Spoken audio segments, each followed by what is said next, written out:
चला, कहीं कोई दिक्कत नहीं है, उसको देखते हैं अपन करते हैं। ठीक है चल मुझे बाहर में खिला देते हैं। भैया को खिला दो।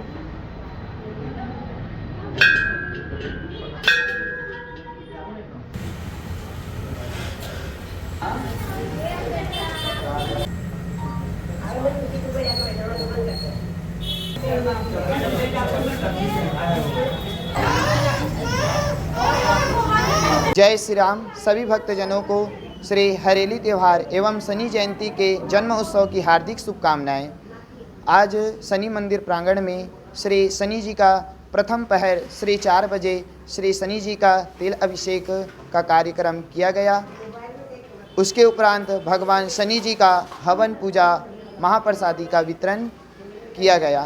जय श्री राम, जय जय शनिदेव। मेरा नाम इंद्रजीत तिवारी, पंडित